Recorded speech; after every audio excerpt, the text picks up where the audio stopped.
वैकुंठवासी धुंडा महाराज देगलूरकर महाविद्यालयातील नियमित व्याख्यानमाला समितीच्या वतीनं आयोजित आजच्या व्याख्यानाचं पुष्प गुंफताना मला आनंद होतो आहे आणि माझ्या विषय असा आहे माझा की विचार आणि संशोधन प्रक्रियेचे उत्क्रांतीवादी मूल्य व वाटचाल. आपण ज्या पृथ्वी या ग्रहावर राहतो, ज्या भूतलावर राहतो, ज्या ग्रहावर राहतो, या पृथ्वीची उत्पत्ती जवळपास 4.5 अब्ज वर्षापूर्वीची आहे. 450 कोटी वर्षापूर्वीची पृथ्वीची उत्पत्ती आहे. या भूतलावर या अंतराळामध्ये जे अनेक ग्रहगोल निर्माण झाले, जे ग्रह आणि तारे निर्माण झाले, या असंख्य अंतराळातील असंख्य अशा प्रकारच्या ताऱ्यातील एक तारकासमूहातील या ग्रहविश्वातील या ग्रहगोलातील एक ग्रह म्हणून आपली पृथ्वी आहे. आणि या पृथ्वीवर जी साधारणतः 4.5 अब्ज वर्षापूर्वी उत्पत्ती झालेल्या पृथ्वीवर 2.3 अब्ज वर्षापूर्वी ग्रेट ऑक्सिजन इव्हेंट नामक एक वैज्ञानिक प्रक्रिया घडली. शास्त्रीय अशा प्रकारची प्रक्रिया घडून आली, ज्या प्रक्रियेतून या पृथ्वीवर ऑक्सिजनची निर्मिती झाली. आणि ऑक्सिजनच्या निर्मितीनंतर म्हणजे सूक्ष्म अशा प्रकारच्या गुंतागुंतीच्या सॅनो टेक्नॉलॉजीच्या सूक्ष्म जंतूंच्या गुंतागुंतीच्या प्रक्रियेतून ऑक्सिजनची निर्मिती झाली. ऑक्सिजनच्या निर्मितीनंतर इथं सजीव उदयास आले. आणि आपल्या सर्वांना माहिती की इथं जे सजीव उदयास आले की पहिला जो आपला पृथ्वीवरचा सजीव आहे, एकपेशीय प्रोटोझोआ वर्गातील एकपेशीय असलेला अमिबा हा या भूतलावरचा पहिला सजीव आहे. पहिल्या सजीवापासून ते आधुनिक मानवापर्यंतची वाटचाल म्हणजे एकपेशीय अमिबापासून ते आधुनिक मानवापर्यंतची वाटचाल ही कोट्यावधी अब्जावधी वर्षापासूनची ही उत्क्रांती प्रक्रियेचा एक भाग आहे. तुम्ही सर्वसाधारणपणे हे चित्र केव्हा ना केव्हा पाहिलेलं असेल. ह्याच्यामध्ये एकपेशीय अमिबापासून ते आधुनिक मानव हे जे टप्पे आहेत इव्होल्युशन प्रोसेसचे, उत्क्रांतीचे टप्पे जे आहेत, त्याला कोट्यावधी अब्जावधी वर्षाचा कालावधी लागलेला आहे. आणि या कोट्यावधी अब्जावधी वर्षाच्या नंतर मानवाचं आजचं स्वरूप हे विकसित झालेलं आहे. आणि ही प्रक्रिया साधारणतः शास्त्रीय भाषेमध्ये ज्याला इव्होल्युशन प्रोसेस म्हणतात, उत्क्रांती प्रक्रिया असं म्हणतात. या उत्क्रांती प्रक्रियेमध्ये मानव आणि मानवेतर प्राणी असा जो भेद झाला, मानव आणि मानवेतर प्राण्यामध्ये जो फरक आढळून येतो तो आपल्या सर्वांना माहीत आहे की तो मानव आणि मानवेतर प्राण्यामध्ये आढळून येणारा फरक जो आहे तो त्याच्या मेंदूमध्ये आहे, त्याच्या विचारामध्ये आहे, त्याच्या सर्व प्रकारच्या विचार प्रक्रियेमध्ये आहे. उत्क्रांतीच्या अवस्थेमध्ये एक टप्पा असा आला की त्या मानवाला म्हणजे उत्क्रांती कशी झाली हे आपल्या सर्वांना अगोदर समजून घेणं इथं संयुक्तिक ठरेल की मानवसुद्धा एकेकाळी मानवेतर प्राणीच होता. मानवसुद्धा 4 पायावरच चालत होता. कोट्यावधी वर्षापूर्वीची जर वाटचाल लक्षात घेतली, लाखो वर्षापूर्वीची वाटचाल लक्षात घेतली तर तो 4 पायावरच चालत होता इतर प्राण्यांप्रमाणे. आणि या वाटचालीमध्ये, या उत्क्रांती प्रक्रियेच्या वाटचालीमध्ये एक टप्पा असा आला की त्या मानवाची हात मोकळे झाले. हा जो प्रक्रिया आहे तो ताठ चालण्याच्या प्रक्रियेत येत असताना म्हणजे असं 4 पायावर वाकून चालणारा मानव म्हणजे मानवेतर प्राण्याप्रमाणे जेव्हा तो असं दोन पायावर उभं राहिला, त्याचे हात जेव्हा मोकळे झाले, हात मोकळे झाल्याच्या नंतर त्याची बोटं सुटी झाली. बोटं सुटी झाल्यानंतर एकमेव हा फरक अतिशय महत्त्वाचा मानव आणि मानवोत्तर प्राण्यातला हा फरक आम्हाला इथं लक्षात घ्यावा लागेल की मानवाचा हा अंगठा इतर 4 बोटासमोर या पद्धतीने येतो. उत्क्रांती प्रक्रियेतला एक अतिशय महत्त्वाचा टप्पा आहे. मानवाच्या हाताचा अंगठा इतर 4 बोटासमोर येतो.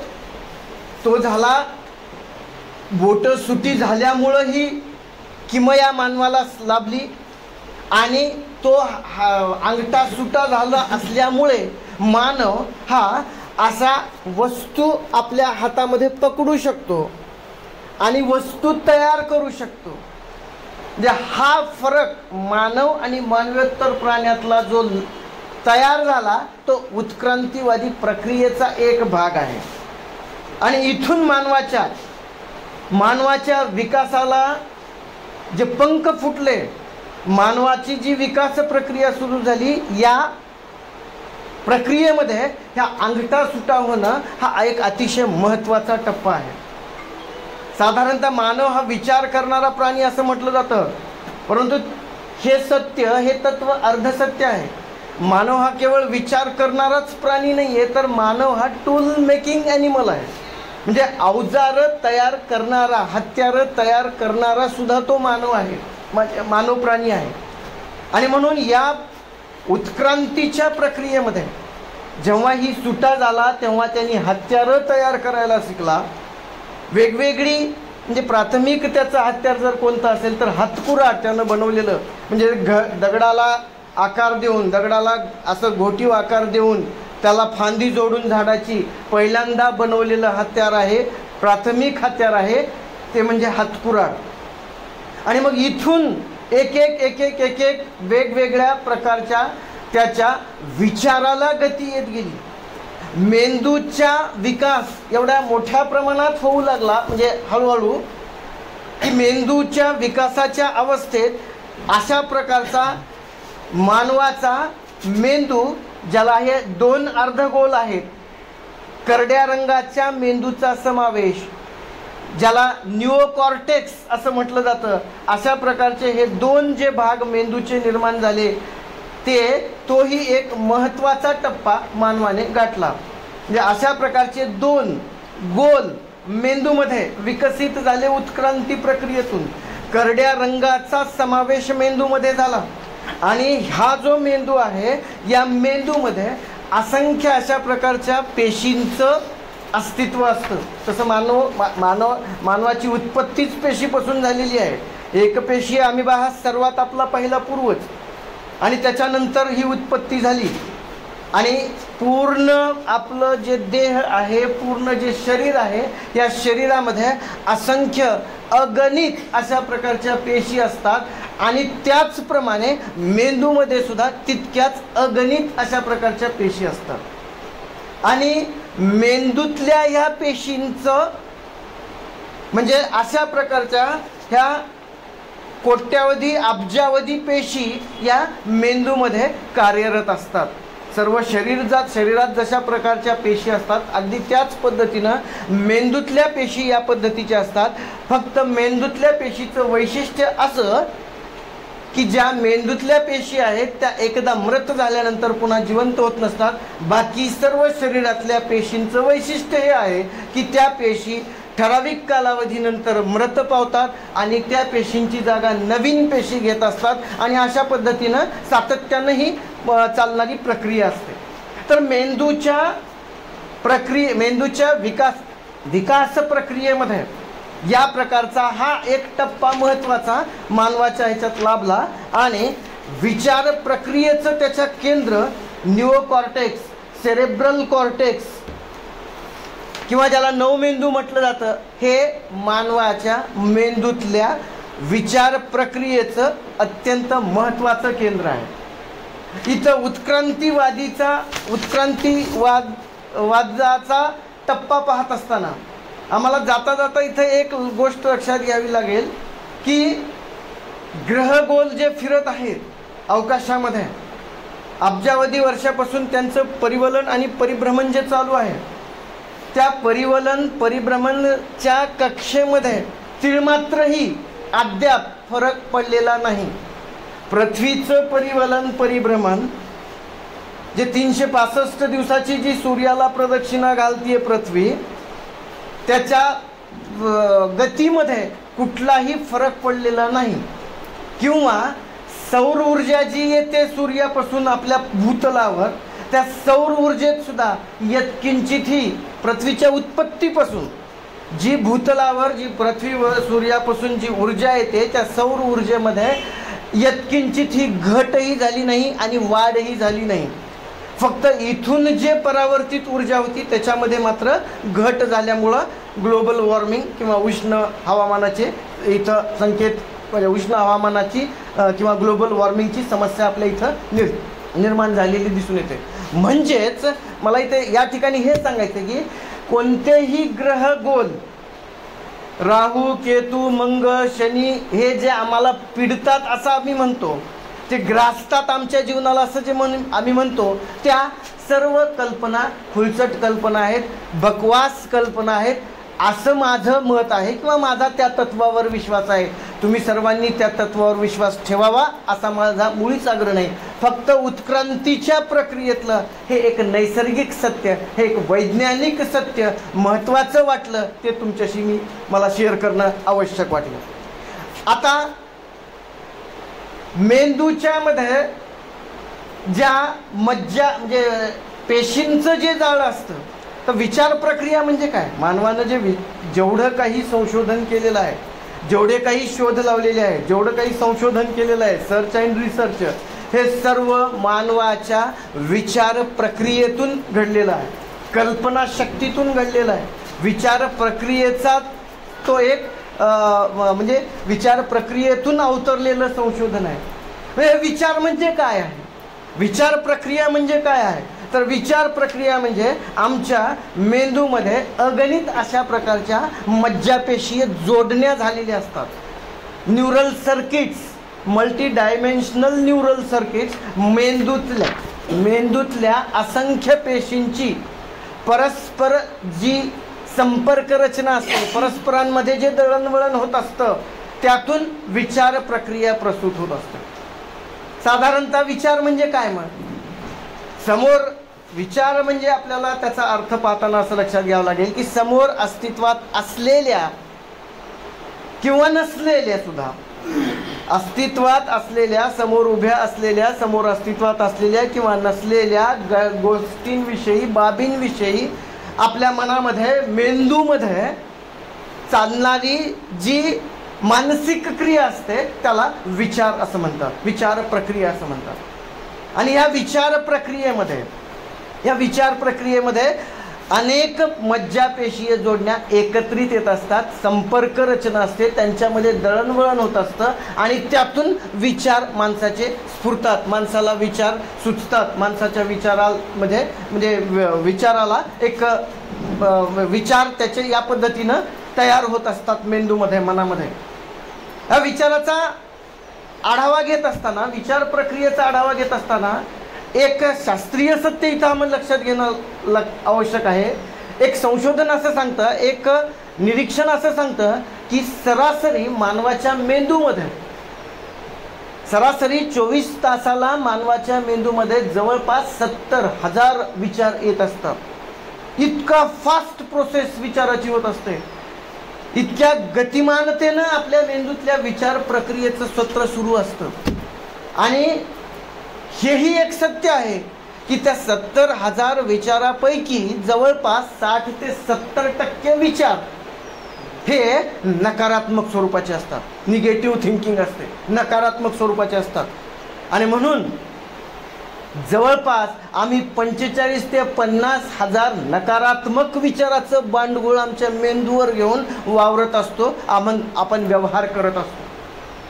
आणि नेमकं त्याच्यामुळं अशा प्रकारची ही विचार प्रक्रिया आहे. आता आपल्या डोक्यामध्ये सुद्धा, आपल्या सर्वांच्या डोक्यामध्ये असंख्य विचाराचं थैमान घातलं असेल. आता किती वाजता संपेल, किती वाजता जायचं असेल, घरच्या काही प्रॉब्लेम्स असतील, ते असे असंख्य विचार बऱ्याच जणांच्या मनात. सकारात्मक नकारात्मक सर्व प्रकारचे विचार ह्या आपल्या डोक्यामध्ये कंटिन्यू चालू असतात, सतत चालू असतात. हे विचार प्रक्रियेचं एक महत्त्वाचं वैशिष्ट्य आहे. एक विचार संपतो केव्हा आणि दुसरा केव्हा सुरू होतो हे सुद्धा आमच्या लक्षात येत नाही. की एखाद्या समस्येपुरता आम्ही जेव्हा विचार करतो त्या समस्येचं निराकरण होऊन दुसरा विचार कधी आमच्या डोक्यामध्ये मेंदूमध्ये प्रसूत झालेला असतो हेही लक्षात येत नाही. एकानंतर दुसरा विचार, दुसऱ्यानंतर तिसरा विचार, तिसऱ्यानंतर चौथा विचार, अशी विचाराची अखंड मालिका ही आमच्या मेंदूमध्ये सदोदित चालू असते, सातत्यानं चालू असते.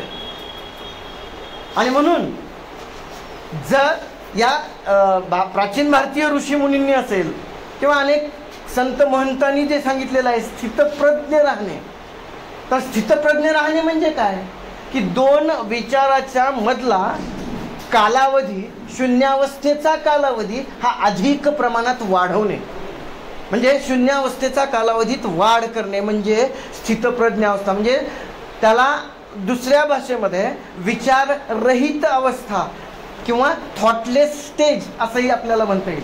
ही विचाररहित अवस्था, स्थितप्रज्ञ अवस्था किंवा समाधीस्थ अवस्था ही या प्रकारची असते, जी की आपल्याला आवश्यक आहे. नकारात्मक विचाराचं बांडगुळ आमच्या डोक्यामध्ये जे सतत थैमान घालत असतं त्यावर हा एक महत्त्वाचा उपाय म्हणजे आम्ही आमच्या विचार प्रक्रियेला थोडंसं डायव्हर्ट केलं पाहिजे, स्थितप्रज्ञ राहण्याचा विचार केला पाहिजे.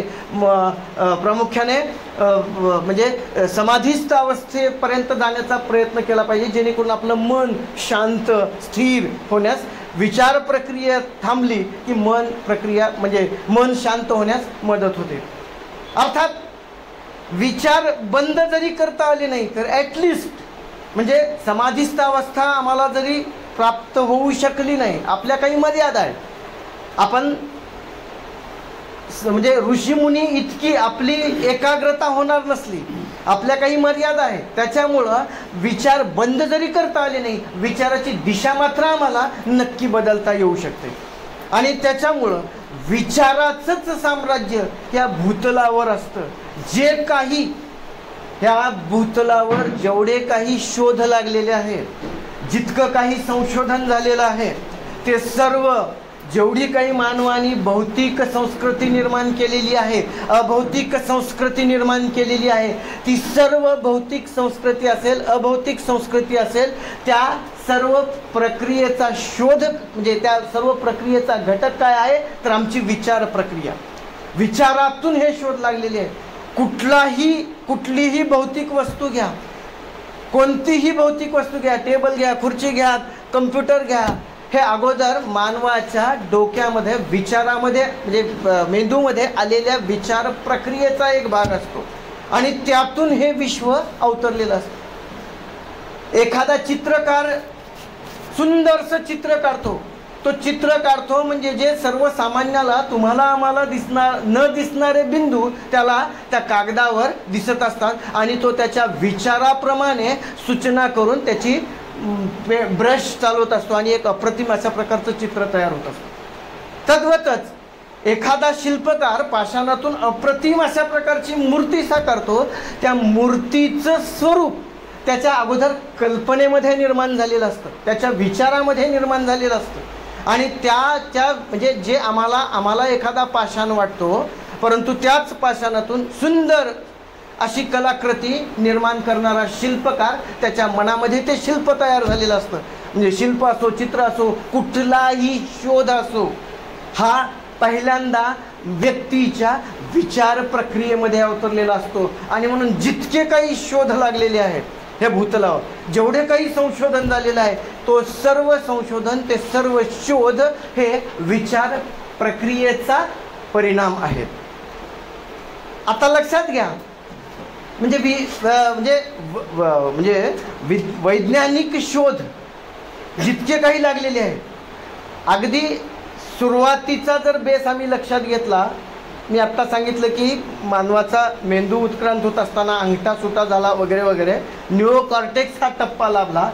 तदनंतर नवाश्मयुगातल्या माणसाने जे 3 मानवी जीवनातले अत्यंत क्रांतिकारी शोध आहेत ते नवाश्मयुगातल्या माणसानं लावले. नवाश्मयुगातल्या माणसाने 3 शोध कोणते कोणते अत्यंत क्रांतिकारी, संपूर्ण मानवाचं जीवन बदलून टाकणारे शोध. ते म्हणजे एक पहिला आहे शेतीचा शोध. ज्या शेतीच्या शोधाचं श्रेय नवाश्मयुगातल्या व्यक्तींना जातं, परंतु व्यक्तींना म्हणण्यापेक्षा मला असं म्हणावं लागेल की महिलांनी शेतीचा शोध लावलेला आहे नवाश्मयुगातल्या. अज्ञात अशा प्रकारच्या संशोधिका, त्यांची नावं माहीत नाहीत, अनामिका आहेत, की निसर्गामध्ये पडणाऱ्या बियाचं निरीक्षण केलं, बियापासून वृक्षामध्ये होत असणारं रूपांतर त्यांनी नैसर्गिक प्रक्रियेचं निरीक्षण केलं आणि त्यातून शेतीचा शोध लागला. तद्वतच एखाद्या डोंगरावरून किंवा म्हणजे उताराकडे एखादी वस्तू असं घरंगळत जात असतानाचं निरीक्षण त्याच मानवाने पाहिलं आणि त्यातून त्याला चाकाचा शोध लागला.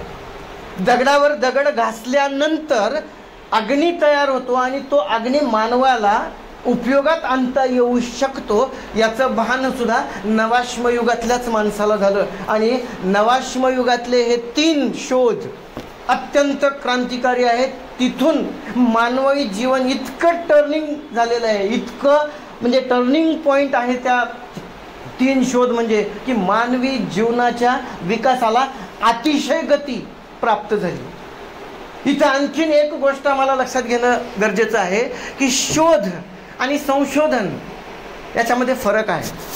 आपण सर्वसाधारणपणे शोध संशोधन चाकोरीत अडकून जे पडलेलं आहे आजचं विद्यापीठीय संशोधन, त्याच्यामुळे शोध संशोधन आपण समानार्थी संकल्पना समजतो, परंतु त्याच्यामध्ये खूप भेद आहे. शोध म्हणजे काय आहे तर शोध म्हणजे निसर्गात असलेल्या बाबींपासूनच, निसर्गात असलेल्या अस्तित्वात असलेल्या गोष्टीपासूनच नव्यानंच काहीतरी निर्मिती केलेली असते, नवनिर्मिती असते, सृजनशीलता असते, नव्यानंच काहीतरी शोधलेलं असतं आणि त्याला शोध म्हणायचं. शेतीचा एकदा शोध लागल्यानंतर पुन्हा पुन्हा शेतीचा शोध लावण्याची गरज नसते. शेतीचा शोध लावला आमच्या नवाश्मयुगीन आमच्या पूर्वजांनी, पुन्हा पुन्हा शेतीचा शोध लावण्याची गरज नसते. शेतीमध्ये ज्या ज्या सुधारणा होत गेल्या, ज्या सुधारणा आम्ही घडवून आणल्या त्याला म्हणायचं संशोधन. मग त्याच्यात खताचा वापर आम्ही सुरू केला, दुबार पीक पद्धती सुरू केली, जलसिंचनाच्या योजना राबवण्याचा प्रयत्न केला, समुद्रावर फळ्या अंथरून आम्ही पीक घेण्याचा प्रयत्न करत आहोत, कृत्रिम पाऊस पाडण्याचा प्रयत्न करत आहोत. हे सगळे रिसर्च आहेत. कुठले? शेती क्षेत्रातले, शेतीच्या क्षेत्रातलं रिसर्च आहे. पहिल्यांदा शोध लागला की लागला, त्याच्यानंतर म्हणजे जी नव्यानं गोष्ट निर्माण होत असते त्याला शोध म्हणायचं. आणि असलेल्या शोधामध्ये, असलेल्या ज्ञानामध्ये जेव्हा आम्ही नव्यानं भर पाडतो, नवीन सुधारित आवृत्ती तयार करतो त्याला म्हणायचं रिसर्च. शोध आणि संशोधन म्हणजे ज्याला शोधाला ज्या इंग्रजीमध्ये रिसर्च ही संकल्पना आहे आणि संशोधनाला रिसर्च ही संकल्पना आहे. आणि मला वाटतं इन्व्हेन्शन आणि इनोव्हेशन म्हणजे ह्या सुद्धा सर्च म्हणजेच इन्व्हेन्शन किंवा रिसर्च म्हणजेच इनोव्हेशन असं मला वाटतं. म्हणजे त्या संकल्पना समानार्थी आहेत, परंतु मूलभूत भेद हा अशा पद्धतीचा आहे. ज्या पद्धतीनं नवाश्मयुगातल्या माणसानं चाकाचा शोध लावला, पण चाकाचा शोध म्हणजे एवढा महत्त्वाचा शोध आहे मानवी जीवनावरचा की आज प्रत्येक क्षेत्रामध्ये चाकाचा वापर आहे. चाकाचा वापर आहे. तुम्ही वाहन घ्या, कम्प्युटर घ्या, फॅन घ्या, कुठलंही एकही अशा प्रकारचं अवजार नाही की जिथं चक्र नाही आहे. अशा प्रकारचं चक्र हे नवाश्मयुगीन माणसानं शोधलं आणि त्या चाकामध्ये जे उत्तरोत्तर बदल होत गेले, आजतागायत जे बदल होत गेले त्याच्या सुधारित आवृत्त्या, ते झालं रिसर्च. आणि तद्वतच त्या आज आम्ही ज्योत म्हणजे अग्नी पेटवायचा असेल तर आम्ही दगडावर दगड घासत नाही, गारगोटीवर गारगोटी घासत नाही आहे. आज आम्ही माचीसची डबी तयार केली, गुल तयार केला, काड्या तयार केल्या, लायटर तयार केलं, त्याच्यातही वेगवेगळे प्रकार तयार केले लायटरचे सुद्धा. म्हणजे शेगडी तयार केली, गॅस त्याच्यामध्ये आपण एकत्रित साठवून ठेवण्याची क्षमता प्राप्त केली. म्हणजे अशा प्रकारचे मानवी जीवन हे या शोधामुळं, संशोधनामुळं हे मानवी जीवनाला प्रगत अवस्था प्राप्त झालेली आहे. मानवी जीवन सुखकर झालेलं आहे. त्याच्यामुळं अतिशय महत्त्वाचे हे ह्या शोध आणि संशोधनातले हे महत्त्वाचे टप्पे आहेत, महत्त्वाचे घटक आहेत. आता मी माझ्या उत्तरार्धाकडं वळतो की शोध, संशोधन, विचार प्रक्रिया म्हणजे काय हे आम्हाला जर लक्षात आलं असेल तर पुढचा टप्पा की कोण शोध लावते, शोध कोण लावतंय. कोट्यावधी वर्ष मानव जगत आलेला आहे. जवळपास आमचा पूर्वज चिपांजी गोरिला 1.5 कोटी वर्षापूर्वी, 1.5 कोटी वर्षापूर्वीचं त्याचं अस्तित्व होतं. 5 लाख वर्षापूर्वी जो मानव तयार झाला त्याच चिपांजी गोरिलाच्या उत्क्रांती प्रक्रियेतून, त्या प्रक्रियेमध्ये हजारो अब्जावधी वर्ष गेल्यानंतर तो टप्पा कशामुळे आला तर ज्या कुणी मानवाने तो विचार केला, शेतीचा विचार केला, चाकाचा विचार केला, अग्नीचा विचार केला की वेगळ्या पद्धतीनं निरीक्षण, वेगळ्या पद्धतीनं विचार करण्याच्या प्रक्रियेतून विविध अशा प्रकारचे शोध लागले. वेगळा विचार, प्रत्येक जणांनी वेगळा विचार केला. विज्ञान हे सत्याच्या सातत्यावर आधारलेलं असतं. विज्ञान असा अंतिम, हेच एक अंतिम सत्य असा दावा कधीच करत नाही. सत्याच्या सातत्यावर विज्ञान उभं राहिलेलं असतं, विज्ञान आधारलेलं आहे. आणि म्हणून अशा प्रकारच्या या शोध प्रक्रियेतून म्हणजे ज्यांनी कुणी वेगळ्या पद्धतीने विचार केला. आपल्याला एक विधान आपल्याला माहिती आहे शिवखेरांचं, विजेते वेगळ्या गोष्टी करत नाहीत पण वेगळेपणाने करतात. हे शिवखेराचं स्टेटमेंट अतिशय महत्त्वपूर्ण की वेगळ्या पद्धतीनं जेव्हा आम्ही एखाद्या समस्याचं निर्मूलन करण्यासाठी, एखाद्या समस्येचं निराकरण करण्यासाठी अनेक वेगवेगळे मार्ग असू शकतात आणि तो विश्वास ठेवून आम्ही वेगळ्या पद्धतीनं समस्येचं निराकरण करण्याचा जेव्हा प्रयत्न करतो, वेगळ्या पद्धतीनं विचार करण्याचा प्रयत्न करतो, तेव्हा नवीन अशा प्रकारचं संशोधन, शोध म्हणजे उदयास येत असतात. आपल्या सर्वांना माहिती आहे जेम्स वॅट हे नाव आपण ऐकलेलं आहे. जेम्स वॅटनं कशाचा शोध लावला? बाष्पशक्तीचा शोध लावला, ज्याच्यावर पूर्ण इंडस्ट्रियल रिव्होल्युशन आधारलेली आहे, औद्योगिक क्रांती आधारलेली आहे. बाष्पशक्तीचा शोध, ती किस्सा आहे आपल्या सर्वाला, आपण अगदी 2री-3रीच्या पुस्तकात वाचलेला असेल की तो सतत विचारात घडलेला, म्हणजे विचारात घडून जायचा. आणि एकदा चहा ठेवला, चहावर झाकण ठेवलं, म्हणजे उकळायला चहा ठेवला, चहावर झाकण ठेवलं आणि ते झाकण सारखं पडायला लागलं. सारखं पडायला लागल्यानंतर त्याच्या मनामध्ये असा विचार आला नाही की इथं कुठं तरी भूताटकी झाली आहे का, चेटकीने का, भानामती आहे का, कोणी भूताटकी केली आहे का, असा विचार केला नाही. त्यांनी कसा विचार केला? त्यांनी त्याचा कार्यकारण भाव शोधण्याचा प्रयत्न केला. जे विज्ञानाचं महत्त्वाचं वैशिष्ट्य आहे, कार्यकारण भाव. कोणत्याही गोष्ट घडण्याच्या पाठीमागं काहीतरी कारण असतं, कारणाशिवाय घटना घडत नाही. त्या कारणाचा आम्हाला शोध घेता आला पाहिजे आणि त्या कारणाचा शोध घेतल्यानंतर जर कारण नकारात्मक असेल तर ते आम्हाला बदलता सुद्धा येऊ शकतं.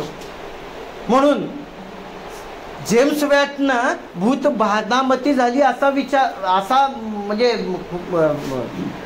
जे धर्मव्यवस्थेतून अवतरलेला नकारात्मक विचार त्यानं त्याच्या डोक्यात येऊ आला नाही. आणि मग त्यानं त्याचा कार्यकारण भाव शोधण्याचा प्रयत्न केला. कार्यकारण भाव शोधत असताना त्याला असं आढळून आलं की या वाफेमध्ये प्रचंड शक्ती आहे, वाफेमध्ये शक्ती दडलेली आहे. बाष्पशक्तीचा शोध त्यानं लावला. आणि पुढे युरोपातलं जे इंडस्ट्रियल रिव्होल्युशन आहे, जी औद्योगिक क्रांती आहे, ती औद्योगिक क्रांतीची मदारच बाष्पशक्ती आहे. मोठमोठ्या इंडस्ट्रीमध्ये बाष्पशक्तीचे प्रयोग सुरू झाले. 1853 म्हणजे स्टीफन्सनने रेल्वेचं इंजिन, बाष्पशक्तीच्या आधारे रेल्वेचं इंजिन तयार केलं. आमच्या खुळचट मानसिकता अशा होत्या धर्माच्या की घोडा नाही, गाडी नाही, बैल नाही, काय नाही, हे असं कसं धावू शकतंय, हे एक म्हणजे काहीतरी आत्ता सांगितल्याप्रमाणे भूत भानामती, चटूक अशा प्रकारच्या त्याला उपमा सुद्धा देण्यात आल्या. ब्रिटिश सरकारने त्यावेळी ज्यावेळी ठाणे ते मुंबई हा पहिला 1853ला लोहमार्ग विकसितच केला, त्यावेळी प्रत्येक नागरिक म्हणजे कोणी बसतच नव्हतं रेल्वेमध्ये. ते भीती असेल, अंधश्रद्धेचा पकडा असेल, त्या भीतीमुळं अंधश्रद्धेमुळं त्या रेल्वेमध्ये प्रवास करायला धजत नसत लोक. 1853ची गोष्ट आहे, फार लांबची नाही.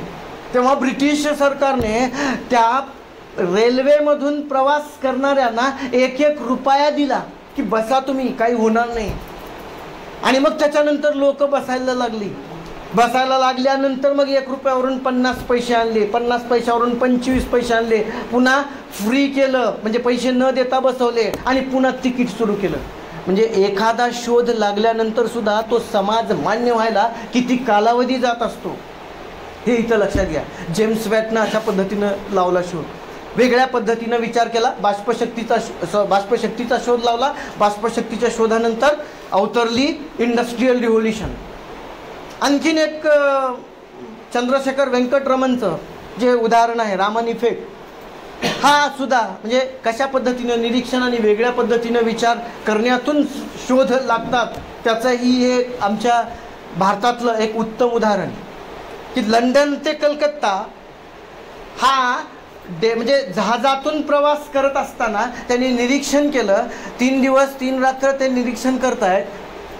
निरीक्षण करताना त्यांना काय दिसतंय की आकाश पूर्ण निळं आहे, संपूर्ण आकाश निळं दिसतंय. ज्या जहाजातून प्रवास करतोय तर दिवसभर जे समुद्र दिसतोय तो समुद्राचा रंग सुद्धा निळा दिसतोय. जे समुद्राचा रंग निळा दिसतोय, आकाश निळं दिसतंय. त्यांच्याही मनात असं विचाराल नाही, हे देवा तू किती छान सृष्टी निर्माण केलास, आकाशही तुझं निळं, तुझी किती आगाध लीला आहे, तुझं निर्माण केलेलं आकाशही निळं, तू निर्माण केलेला समुद्रही निळा. अशा प्रकारची कल्पना, अशा प्रकारचा विचार त्यांच्या डोक्यात आला नाही. त्यांच्या डोक्यामध्ये त्याचं कार्यकारण भाव शोधण्याचा त्यांनी प्रयत्न केला. का दिसतं नेमकं, का व्हाय, आकाश का निळं दिसतं, समुद्र का निळा दिसतो. त्यावेळी असा समज होता की हवेतील धुलीकणावर प्रकाशाचं विवर्तन होऊन त्याच्यामुळं आकाश निळं दिसतंय, त्याच्यामुळं समुद्र निळा दिसतोय. परंतु हे त्यांना मान्य नव्हतं, त्यांना पटत नव्हतं, हे संशोधन त्यांना पटत नव्हतं. त्यांचं विचार प्रक्रिया चालूच, त्यांचं चिंतन चालूच याच्यावर. आणि चिंतन करून चिंतनातून त्यांना हे सत्य उमगलं की ते धुलीकणावरून होणाऱ्या प्रकाशाच्या विवर्तनामुळं आकाश निळं दिसत नाही, तर पाण्याच्या अणूवरून होणाऱ्या ह्या हवेतील जे अणू पसरलेले आहेत त्या अणूवर प्रकाशाचं जे विवर्तन होतं आहे, वेगवेगळ्या म्हणजे प्रकाशाचं विवर्तन होतं आहे, त्याच्यातून तो प्रकाश म्हणजे विवर्तन झालेला जो प्रकाश सगळ्या असं म्हणतात पसरतो, त्याच्यामुळं आकाश निळं दिसतं, त्याच्यामुळं समुद्र निळा दिसतो.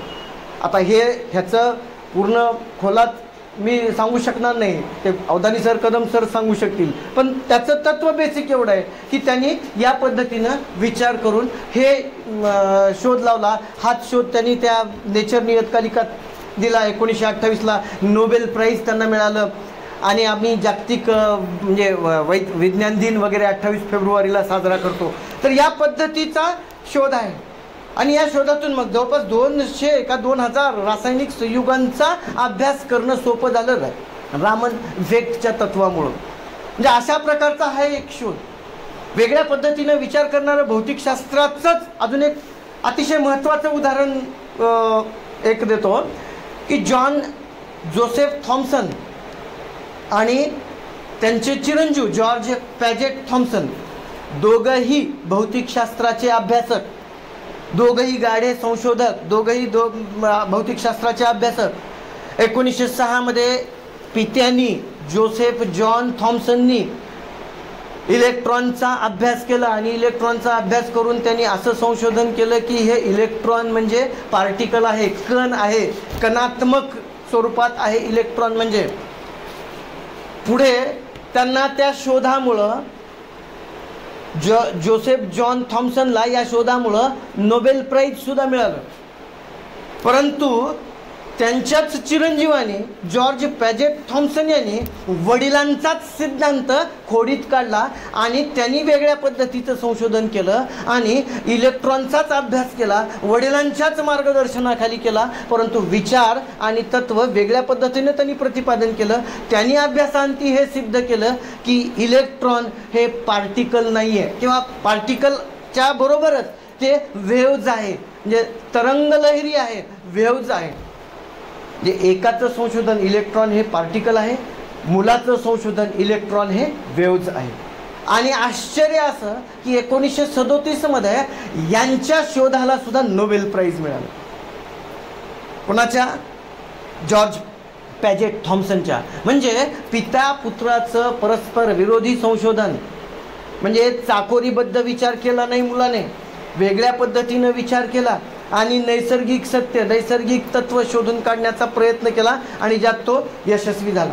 म्हणून विज्ञानाची आम्हाला इथं वैशिष्ट्य लक्षात घ्यावं लागतील की विज्ञान अंतिम सत्याचा दावा कधीच करत नाही, सत्याच्या सातत्येवर उभारलेलं असतं. मी आत्ताच सांगितल्याप्रमाणे सत्याच्या सातत्येवर, म्हणजे अंतिम सत्य हे आहे असं विज्ञान कधीच मान्य म्हणजे विज्ञानात हे तत्वच मान्य नाही. एखादा सर्वमान्य असलेला सिद्धांत सुद्धा नव्यानं जर शोध लागला, नव्यानं संशोधन झालं तर तो सिद्धांत खोडीत निघू शकतो, तो खोडीत काढला जाऊ शकतो, तो सिद्धांत कालबाह्य ठरू शकतो. हेच जॉर्ज पॅजेट थॉम्सन आणि जॉन जोसेफ थॉम्सन यांच्या शोधातून सिद्ध झालं. आणि म्हणून धर्मामध्ये असं नाही, म्हणजे धर्म आणि विज्ञान हा परत वेगळ्या व्याख्यानाचा विषय असेल, परंतु धर्म काय सांगतं? प्रेषित जे सांगतील ते अंतिम सत्य, धर्मगुरू जे सांगतील ते अंतिम सत्य. ग्रंथ प्रामाण्यवाद, जे ग्रंथात जे सांगितलं तेच खरं, त्याच्यात चिकित्सा करायची नाही, त्याच्यात हे असं का म्हणून विचारायचं नाही, असं धर्म आम्हाला प्रतिपादन करतो. विज्ञान तसं नाही, विज्ञान सत्य शोधतंय, सत्याच्या सातत्यावर आहे, नवीन सिद्धांत त्याला ॲक्सेप्ट करतो. आणि अशा पद्धतीनं हा एक महत्त्वाचा वैशिष्ट्य इथं लक्षात घ्यावं लागेल विज्ञान आणि धर्म याच्या अनुषंगानं. 1895 मध्ये लॉर्ड केल्विन, जो शास्त्राच्या क्षेत्रात दबदबा ज्याचा होता वैज्ञानिक क्षेत्रात, असा लॉर्ड केल्विननं असं विधान केलेलं होतं की हवेपेक्षा जड असलेली वस्तू हवेत उडू शकत नाही, ती उडू शकत नाही. 1895चं जॉर्ज केल्विनचं तत्व सिद्धांत. 1899 मध्ये चार्ल्स ड्युएल नावाच्या शास्त्रज्ञांनीही असाच एक सिद्धांत मांडला की आता अमेरिकेचा हा चार्ल्स ड्युएल, की आता सगळे शोध लागलेले आहे, आता कुठला शोध लागायचं शिल्लकच राहिलं नाही, आता विज्ञानाचा अंत झाला आहे. परंतु ह्या दोन्ही मान्यवरांच्या विधानावर जर त्या काळातल्या संशोधकांनी, विद्वानांनी विश्वास ठेवला असता तर कदाचित पुढचे शोध लागले नसते. आणि या विधानाच्या नंतरच अतिशय महत्त्वपूर्ण असे शोध लागलेले आहेत. म्हणजे राईट बंधूंनी विमानाचा शोध लावला 1903ला. ऑल्व्हिर राईट आणि विल्बर राईट, दोन बंधू. सायकलचं दुकान आहे साधं, जेमतेम बेताची परिस्थिती, सतत वडिलांच्या कुटुंबाचं स्थलांतर, इकडून तिकडं तिकडून इकडं, म्हणजे स्थैर्य नाही जीवनाला. त्या राईट बंधूंनी त्याच्यानंतरच शोध लावला आहे. जर त्या चार्ल्स ड्युएलच्या किंवा लॉर्ड केल्विनच्या विधानावर, त्याच्या तत्वावर जर संशोधकांनी विश्वास ठेवला असता तर कदाचित पुढचं संशोधन झालं नसतं. आणि म्हणून संशोधन, जे शोध आणि संशोधन ही सातत्यानं चालणारी प्रक्रिया आहे, हे आम्ही इथं लक्षात घेतलं पाहिजे. जॉर्ज त्या ह्याच्या विधानाच्या नंतरसुद्धा असंख्य अशा प्रकारचे शोध ह्याच्यातून लागलेले आहेत. वेगळ्या पद्धतीनं विचार करण्याच्या, मानवाच्या मेंदूच्या संशोधनात्मक वृत्तीतून, वेगळ्या पद्धतीनं विचार करण्याच्या वृत्तीतून हे संशोधन लागलेले आहे. आज आपण जे विठ्ठल कामतची जी हॉटेल्स आहेत, त्या विठ्ठल कामतला म्हणजे ताट आणि वाटी एकत्रित आणण्याचं विचार त्यांच्या डोक्यात आला, नव्यानं विचार केला त्यांनी, आणि मग ते सोयीचं जाईल आणि म्हणून विठ्ठल कामत थाळी प्रसिद्ध झाली. ताट वाटी एकत्रित आली, वेगळ्या पद्धतीनं विचार.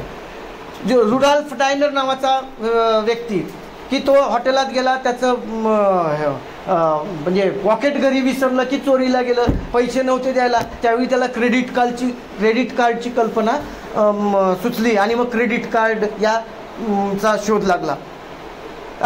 ख्रिस्तोफर शेड्स यानं फक्त हे जे पृष्ठ आहेत त्या पृष्ठावर क्रमांक 1, 2, 3 असं पृष्ठ क्रमांक देणारं एक छोटंसं यंत्र शोधलं पहिल्यांदा.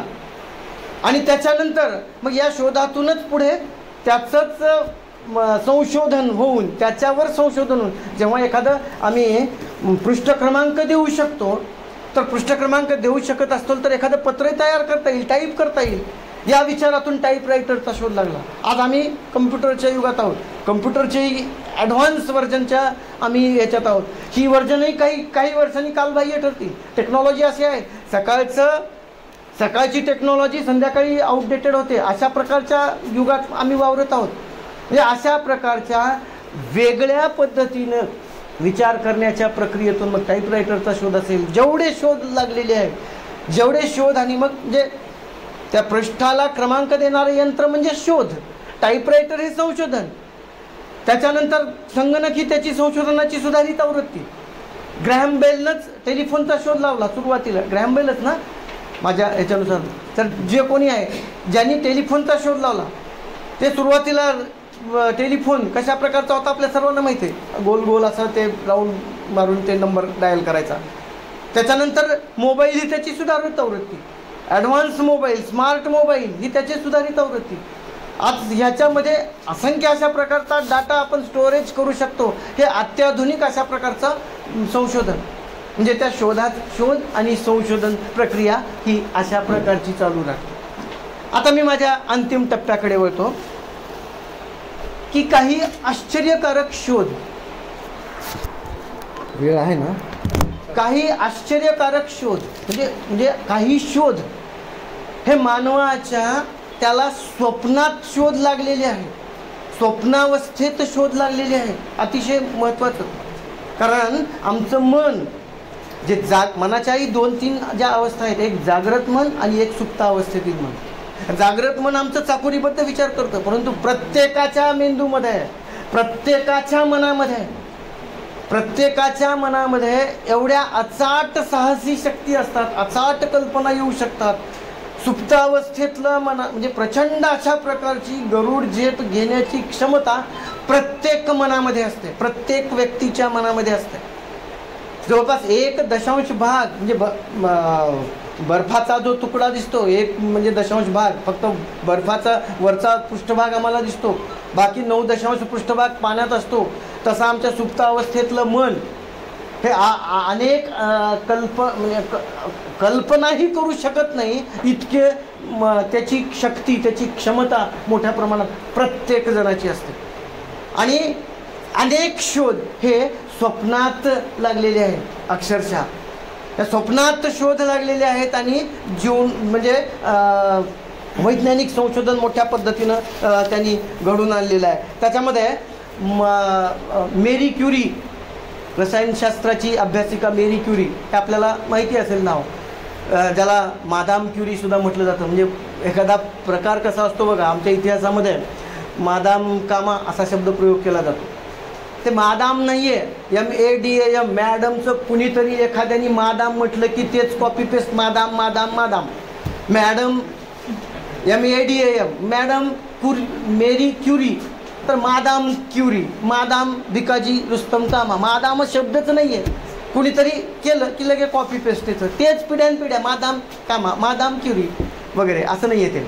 तर मेरी क्युरी जी किरणोत्सर्गाचा म्हणजे रेडियमचा शोध लावणारी मेरी क्युरी, ते तिच्या म्हणजे सतत चिंतन, सतत मनन, अनेक शास्त्रज्ञांनी स्वतःला इतकं झोकून दिलेलं आहे त्या संशोधनाच्या प्रक्रियेमध्ये की त्यांचे खरोखरच जसं म्हणजे समाज सुधारकांचे तशा आमच्या समाजव्यवस्थेवर उपकार आहेत अनंत, तसं या संशोधकाचे, या शास्त्रज्ञांचे, या वैज्ञानिकांचे सुद्धा मानवी जीवन सुखकर करण्यासाठीचे अनंत उपकार आहेत. त्यांच्यामुळं आमचं मानवी जीवन सुसह्य झालेलं आहे, सुटेबल झालेलं आहे. तर मेरी क्युरी सतत विचारात घडून बसलेली असायची. त्या मेरी क्युरीला एके दिवशी रात्री म्हणजे दुसऱ्या दिवशी झोपेतून उठून बघितली तर टेबलवर काही कागद दिसली, कागदावर लिहिलेलं दिसलं, काहीतरी तत्व लिहिलेली दिसली. पाहिलं तर ते अक्षर तिचं तिलाच आठवना ती काय लिहून ठेवली आहे काय नाही. जेव्हा तिला उठल्यानंतर म्हणजे नॉर्मल अवस्थेत आली तेव्हा तिच्या लक्षात आलं की कधीतरी रात्री उठून त्या टेबलवर तिनं स्वतःच काहीतरी टिपणं काढलेली आहेत आणि ती टिपणं त्या शोधाला पूरक ठरलेली आहे. जसं इतिहासामध्ये स्वातंत्र्य लढ्यासाठी आहुती देऊन काही बलिदान ठरलेले आहेत, हुतात्मे ठरलेले आहेत, तसं मेरी क्युरी त्या किरणोत्सर्गावर संशोधन करत करत किरणोत्सर्गाच्या सानिध्यात राहून रक्ताचा कॅन्सर होऊन अक्षरशः तिचा मृत्यू झालेला. एका अर्थानं ती विज्ञानामध्ये काही चूक असेल तर करेक्शन करा परत. तर विज्ञानामधली मला वाटतं ती जसं क्रांतिकारक हुतात्मे ठरलेले आहेत तसं वैज्ञानिक शोधामध्ये सुद्धा ती हुतात्मा ठरलेली आहे मेरी क्युरी. पेरी क्युरी तिच्या म्हणजे नावामध्ये उच्चारामध्ये कमी हे होत असेल, मेरी क्युरी पेरी क्युरी हे दोघंही दाम्पत्य. मेरी क्युरीचं वैशिष्ट्य की पहिली महिला जिला नोबेल प्राईज मिळालं, पहिली महिला जी 2 वेगवेगळ्या विषयात अभ्यासक होती, भौतिकशास्त्र आणि रसायनशास्त्र दोन्ही ते. म्हणजे अशा प्रकारचे हा महिलेचा शोध आहे. आणि त्याहूनही आश्चर्य म्हणजे त्याच्यापेक्षाही मोठं आश्चर्य असं की ज्यावेळी त्याला नोबेल प्राईज घेण्यासाठी निमंत्रण आलं तर कार्यव्यस्ततेमुळं त्यांनी स्टॉकहोमला न जाण्याचा निर्णय घेतला. नोबेल प्राईज स्वीकारायला म्हणजे मिळालं, शिक्कामोर्तब झालं, परंतु ते घेण्यासाठी कार्यामध्ये व्यस्त असल्यामुळं, कार्यव्यस्ततेमुळं, कार्यबाहुल्यातून वेळ मिळाल्यामुळं ती नोबेल प्राईज घ्यायला सुद्धा गेली नाही. आज आम्हाला जर लक्षात घेतलं की एखादा पुरस्कार मिळवण्यासाठी कशी रस्सीखेच चालते, हे जर स्वरूप लक्षात घेतलं तर त्या पुरस्काराचं मोल, त्या मेरी क्युरीच्या पुरस्काराचं मोल किती व्यापक आहे. अनेक वेळेला तर खडू आणि फळा याचा, आता खडू फळा कालबाह्य झालेले आहेत, परंतु कुठलेही टीचिंग एड्स न वापरणाऱ्या व्यक्ती राष्ट्रपती पुरस्काराने सन्मानित आहेत, अशी आपली सिच्युएशन आहे. पुरस्कार मिळवण्यासाठीची जी चढाओढ, स्पर्धा, रसिके, हे खऱ्या अर्थानं संशोधन करणारे, खऱ्या अर्थानं त्याच्यामध्ये वाहून घेतलेले हे या प्रकारचा विचार करत नाही. ती गेली नाही हा तिच्या मनाचा किती म्हणजे इतकं चिंतनामध्ये, संशोधनामध्ये स्वतःला तिनं गुंतून ठेवलेलं होतं त्या दाम्पत्याने. अगदी तसंच म्हणजे दिमित्री मेंडेलिव ज्यानं मूलद्रव्याचं वर्गीकरण केलं, आवर्त सारणी ज्यांनी तयार केली, की ही आवर्त सारणी सुद्धा कशा प्रकारची असेल, मेंडेलिवची मूलद्रव्याची आवर्त सारणी, या संदर्भात सातत्यानं संशोधन केलं, विचार केला आणि म्हणजे कितीतरी दिवस तो बेचैन होता. आणि त्याला हे सर्व काही मूलद्रव्याची आवर्त सारणी, वर्गीकरण, मूलद्रव्याचं वर्गीकरण, ही आवर्त सारणी त्याला त्याच्या स्वप्नामध्ये दिसलेली होती. सतत चिंतन, सतत मनन, सतत त्याच गोष्टीचा ध्यास, याच्यामुळं त्याला ती आवर्त सारणी स्वप्नामध्ये दिसली. त्याच्यानंतर त्यानं ती अचूकपणे टिपून काढली, रॉयल केमिकल सोसायटी पुढे मांडली आणि त्याला मान्यता मिळाली जगभर त्या मूलद्रव्याच्या आवर्त सारणीला. अगदी त्याच पद्धतीनं म्हणजे बेंझिनची रचना ऑगस्ट केकुले हा सुद्धा ज्या पद्धतीनं मेंडेलिव सतत ध्यास घेतला मूलद्रव्याच्या आवर्त सारणीचा, तसंच हा ऑगस्ट केकुले नावाचा रसायनशास्त्रज्ञ ह्या बेंझिनची रचना कशी असेल याचा शोध घेण्यासाठी त्याचं सतत चिंतन, सतत मनन, सतत हे करत होता. बेंझिनच्या रचनेची कल्पना सुद्धा त्याला स्वप्नामध्ये दिसलेली होती. सतत त्या चिंतनातून की 6 कार्बन आणि 6 हायड्रोजनचे जे 6 कार्बन आणि 6 हायड्रोजन मिळून बनणारं जे बेंझिन आहे, त्या बेंझिनचं स्वरूप कसं असेल तर त्याला स्वप्न पडलं की 6 साप असं गोलाकार पद्धतीनं ते फिरत आहेत. एक साप दुसऱ्या सापाची शेपटी पकडला आहे, त्या सापाने गोल असा आकार केलेला आहे आणि त्याच्यातून त्याला ती कल्पना सुचली की म्हणजे कल्पना सुचली म्हणल्यापेक्षा ते सत्य त्याला गवसलं की बेंझिनची रचना ही मंडलाकार षटकोनी स्वरूपाची आहे आणि ते सिद्धांत त्यांनी जगासमोर मांडला आणि तो मान्यसुद्धा झाला. ही झाली शास्त्रातली, विज्ञानातली उदाहरणं. एक आमच्या इतिहासामध्ये लिओपोल्ड रांके म्हणून इतिहासकार आहे. तो लिओपोल्ड रांके त्यांनी असं सिद्धांत मांडला, नो डॉक्युमेंट्स नो हिस्ट्री. दस्तऐवज असेल तरच तो इतिहास, दस्तऐवज नसेल तर इतिहास असू शकत नाही, अशा प्रकारचा सिद्धांत त्यांनी मांडला. आणि आश्चर्य की 2-3 पिढ्या युरोपातल्या आणि भारतातल्या सुद्धा इतिहासकारांच्या पिढ्या अशाच पद्धतीनं नो डॉक्युमेंट नो हिस्ट्री या तत्वाला चिटकून राहिल्या. मग डॉक्युमेंट कशाची उपलब्ध होतात? फक्त राजघराण्याची, राजकीय घडामोडीची. आणि म्हणून दीर्घकाळ इतिहास आमचा इतिहास हा फक्त राजकीय घडामोडीभोवतीच केंद्रित राहिला. आणि तो आता विचार कालबाह्य झाला आहे. नो डॉक्युमेंट नो हिस्ट्रीचा विचार कालबाह्य झाला आहे. हे जेव्हा लक्षात आलं, वेगळ्या पद्धतीनं विचार केला, तेव्हा मग इतिहासाच्या अनेक ब्रँचेस उदयास आल्या. मग राष्ट्रवादी इतिहास आला, समाजवादी इतिहास आला, साम्यवादी इतिहास आला, साम्राज्यवादी इतिहास आला, सबाल्टर्नवादी इतिहास आला. त्याच्यानंतर म्हणजे आधुनिकवाद आला, उत्तर आधुनिकवाद आला. अनेक त्याच्यात म्हणजे ब्रँचेस ओपन झाल्या. आणि आज वेगळ्या फेमिनिझमचा विचार आला, स्त्रीवादी विचार, असे अनेक शाखा त्याच्यामधून उदयास आल्या. प्रादेशिक इतिहास आला, स्थानिक इतिहास आला. म्हणजे दीर्घकाळ त्याच विचाराला चिटकून बसल्यामुळं अशा प्रकारचा इतिहास एक संकुचित स्वरूपात 2-3 शतकं आम्हाला राहिलं आढळून येतो. मराठीतलं एक उदाहरण आहे, बाभ बोरकर, कविवर्य बाभ बोरकर हे मेघदूतचा अनुवाद मराठीत करत होते. त्यांनाही सुचेच ना, 9व्या श्लोकाचा अर्थच सुचेना, अर्थच लागे ना काही. तेव्हा त्यांनाही रात्री झोपल्यानंतरच त्याचा अनुवाद त्यांना कुणीतरी फळ्यावर लिहून ठेवलेलं दिसून आलं. आणि मग त्यांनी तो अनुवाद त्या मेघदूतचा, त्या पद्धतीचा अनुवाद केला. तर अशा पद्धतीचे अनेक शोध.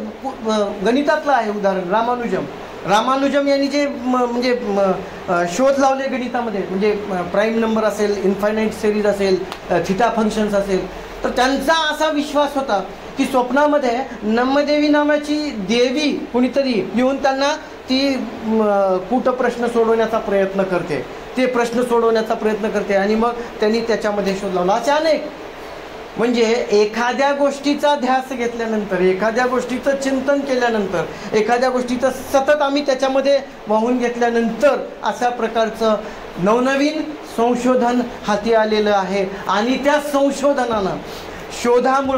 संशोधनामुळं आमच्या जीवनात सुसह्यता प्राप्त झालेली आहे.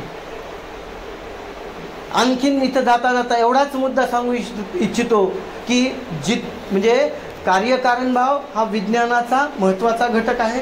कोणत्याही घटनेच्या पाठीमागं कारण असतं, ते कारण आम्ही शोधण्याचा प्रयत्न केला पाहिजे. म्हणजे माझ्या जीवनात घडणाऱ्या घटना, त्याच्या पाठीमागं देव नसतो, दैव नसतं, प्रारब्ध नसतं, कर्मविपाकाचा सिद्धांत नसतो, माझ्या जन्माची स्थिती नसते, पूर्वसंचित नसतं, काही नसतं. तर माझ्या जीवनात घडणाऱ्या प्रत्येक घटनेच्या पाठीमागे निश्चित असं कारण असतं, ते आम्ही शोधलं पाहिजे. थोडंसं या विचारापासून आम्ही बाहेर आलं पाहिजे. आमच्या देशामध्ये दीर्घकाळ, म्हणजे आपल्या देशामध्ये म्हणण्यापेक्षा जगामध्येच वेगवेगळ्या स्वरूपाचं दीर्घकाळ संशोधन का होऊ शकलं नाही. दीर्घकाळ विचार प्रक्रियेला चालनाच मिळाली नाही. जे प्राचीन काळातलं अतिशय मौलिक अशा प्रकारचं संशोधन मधल्या काळामध्ये, जे अंधारात खितपत पडलं, डार्कन एज ज्याला म्हटलं जातं, जवळपास म्हणजे धर्म म्हणेल तीच बाब सत्य, बाकी काही चिकित्सा करायचीच नाही, हे जे थोपवलं गेलं, जातीव्यवस्था, स्पृश्यता ही दीर्घकाळ का टिकून राहिली? कारण त्याला धर्माचं अधिष्ठान दिलं गेलं आणि त्याला विचारायचं नाही हे असं का. म्हणजे एखादी समस्या आहे हे जोपर्यंत आमच्या लक्षात येत नाही तोपर्यंत आम्ही निराकरण करण्याचा प्रयत्नच करणार नाही. आणि दीर्घकाळ हेच झालं. जातीव्यवस्था का टिकून राहिली की ती समस्या आहे जाणवलंच नाही, अन्याय करणाऱ्यालाही माहीत नाही आणि अन्याय सहन करणाऱ्यालाही माहीत नाही, वेगळ्या पद्धतीने विचारच नाही. म्हणजे अशी म्हणजे विचार इतके थोपवले गेले, बंदिस्त झाले मधल्या काळामध्ये की नवीन संशोधनच झालं.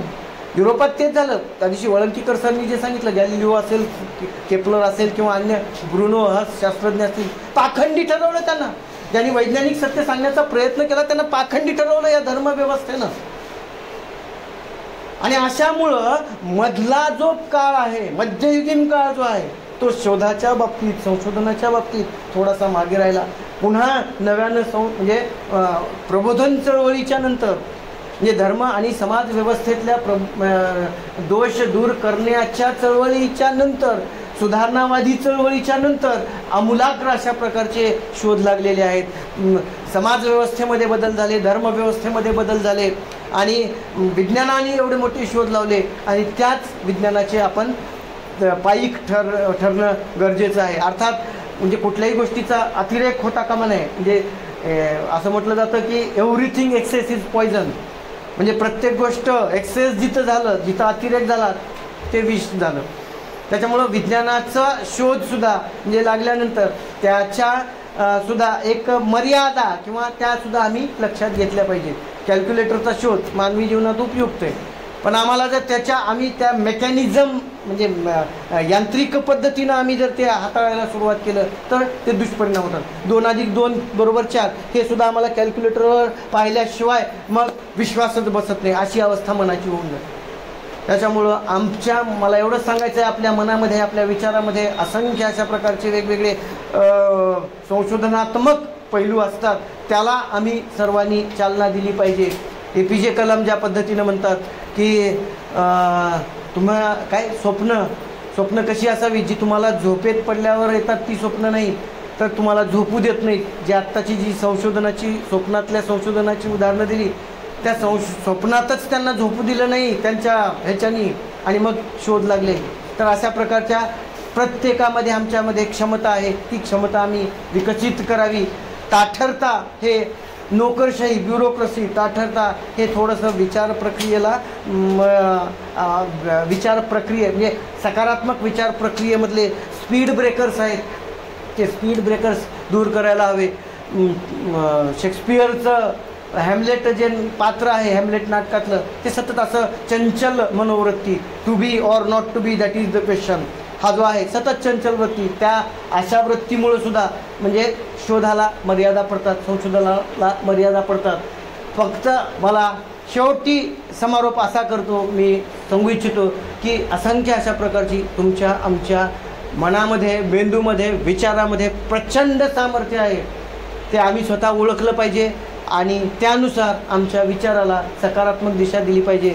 आणि जेव्हा आम्ही आमच्या स्वतःच्या विचाराला सकारात्मक दिशा देऊ, शोधात्मक दिशा देऊ, तेव्हा तो झिरपत जातो. ॲटोमॅटिकली आमच्या विद्यार्थ्यापर्यंत तो प्रकार, तो विचार झिरपत जातो. आणि या पद्धतीनं आपण सकारात्मक विचाराचा प्रत्येक गोष्टीकडं सकारात्मकतेनं पाहून त्या पद्धतीनं आम्ही आपल्या वर्तनामध्ये सुद्धा अनुकूल अशा प्रकारचे बदल घडवून आणू, एवढंच मी या ठिकाणी सांगू इच्छितो.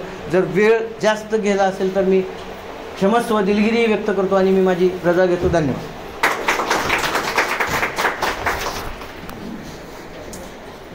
Extremely thankful, sir.